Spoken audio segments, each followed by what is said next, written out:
Hey, this is Kelly from paperbeadrollers.com, and today in this tutorial I'm going to teach you how to make a really big paper bead, and we're going to turn it into a key fob because I just got the fob for our neighborhood pool, which I have been waiting for to be built for 12 years. That's right, and it's finally opening this weekend, and I need something where I'm not going to lose this fob in my bag or anywhere else because I want to go swimming. It's about time. I've been waiting a long time for this.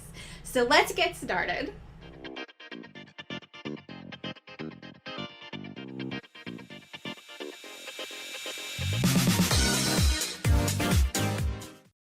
Here are the tools and supplies you'll need for this project.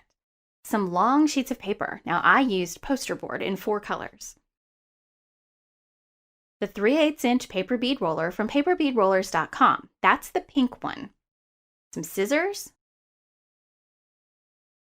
some glue, some hardening glaze, and a paintbrush.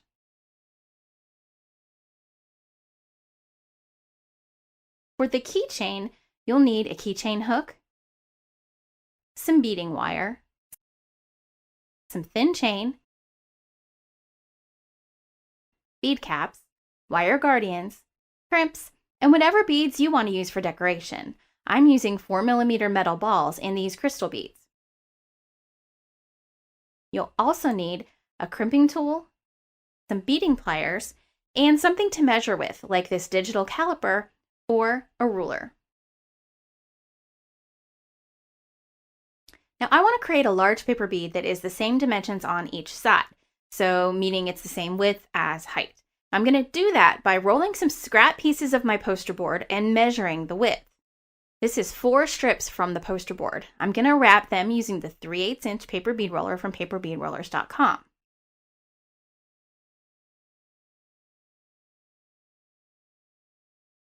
Now once it's wrapped, I'll use my digital caliper to find the exact width of the strips.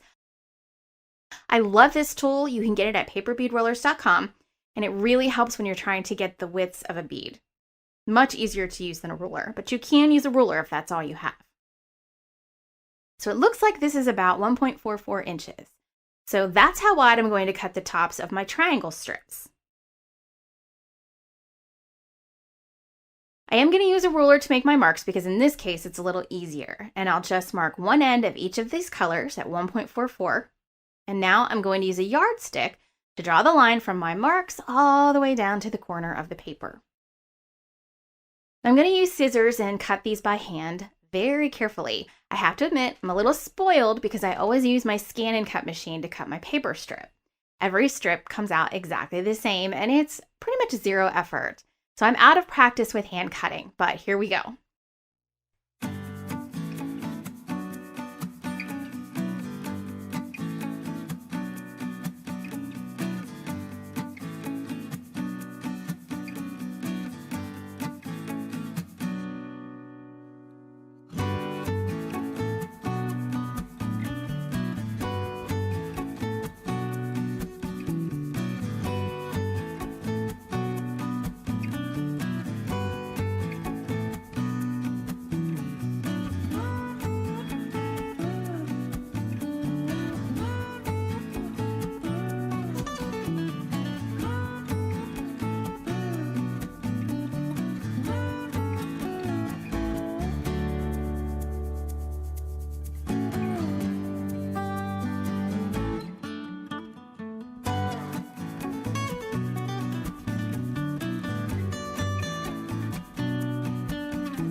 From each of the 4 colors I'm using, I need to decide what order I want to layer them in.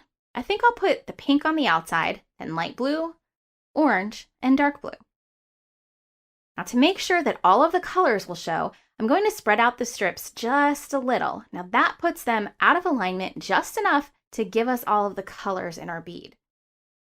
Usually, I'll tell you not to hold so tight when you roll a bead, that if your hands are straining or they start to hurt, you're pulling too hard. But I'm not going to say that this time. This is a lot of paper and it takes a bit of pressure to keep it rolled tight.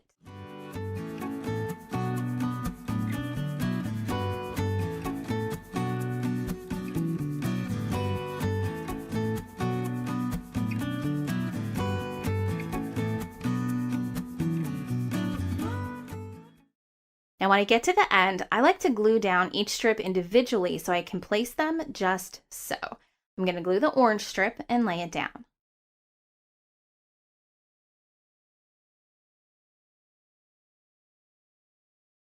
And then the blue strip.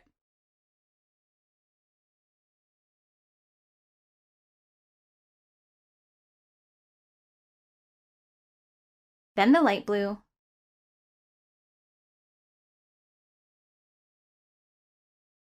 And the pink.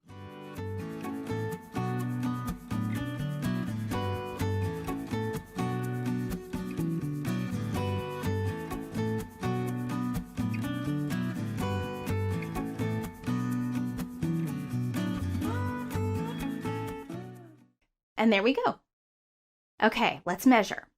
All right, I got 1.44 inches here and 1.45 unless I squeeze it a little bit. So there we are. Technically, this is a round bead because it's the same dimensions both ways. But here's a few others that I did so you can see how they turn out.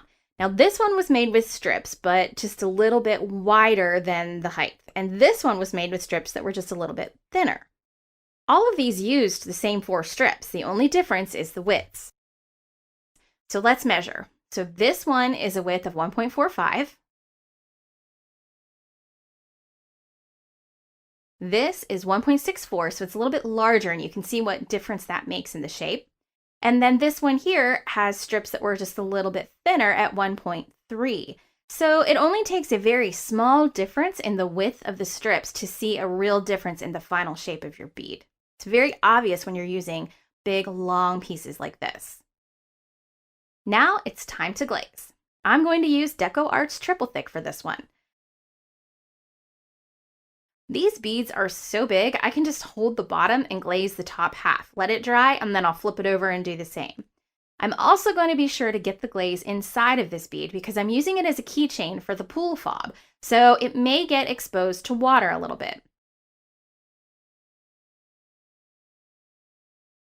I'm going to give these 2 or 3 coats, and then we'll make them into keychains.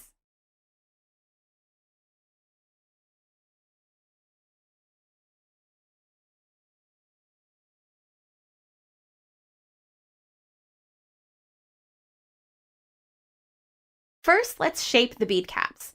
These are the silver filigree flowered bead caps you can get at paperbeadrollers.com, and they're very versatile.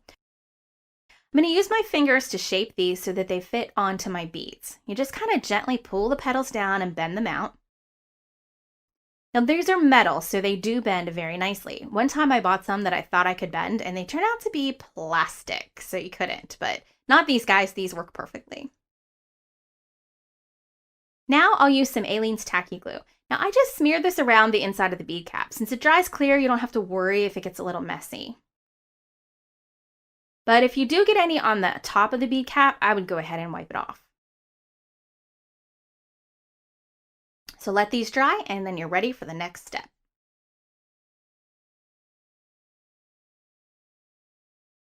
To build the keychain, you'll need to cut a length of beading wire a little longer than you think you're going to need.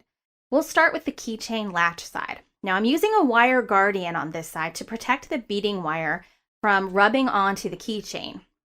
The wire just goes in one side, then over through the other side, and you pull it tight.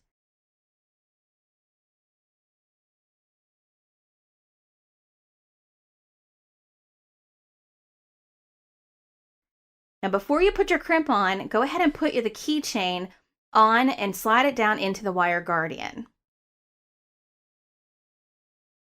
Now we're going to fix this in place with the crimp. So string on the crimp, make sure it goes over both wires.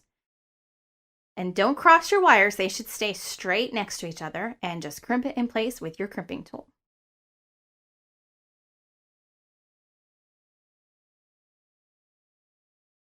Now we'll string the beads. I'm going to start with a metal round bead, then a crystal bead, then my large paper bead. Now getting the wire through the other side of this bead can be a challenge. You might have to do this before you glue your bead cap on and then glue the bead cap later.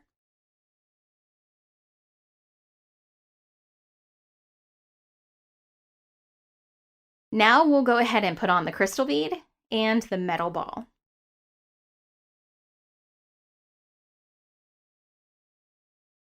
Okay, so we're going to crimp this end and we're going to make a tassel out of it. So I have clipped off 5 short pieces of chain and I'm going to put on the crimp and then I'll string each of these pieces of chain onto the wire. I'm just putting the last link straight through.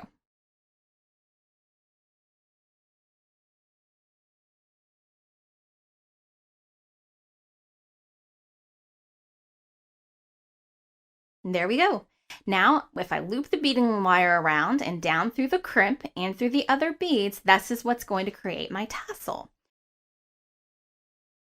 So I just need to push the wire all the way down until it comes out the bottom of the big paper bead. Now it doesn't have to come out the middle hole this time because we're going to be cutting this off. So it doesn't matter as long as it comes out any of the holes in your bead cap, it's fine.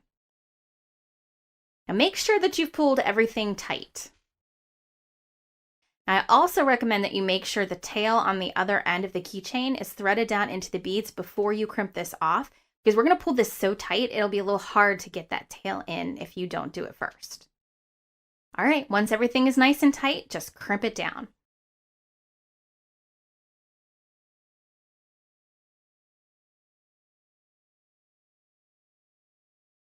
And then you'll cut off this tail as close as you can and it'll drop back into the bead. And that's it. Your keychain is finished. Hopefully, a beautiful big keychain like this will help you not to lose your keys. If you love this project and you'd like to see more, make sure you subscribe to this channel. You can also join us over at Paper Bead Fanatics on Facebook. Just search for us in the group and request to join. I would love to see pictures of what you're making over there. Till next time, happy rolling.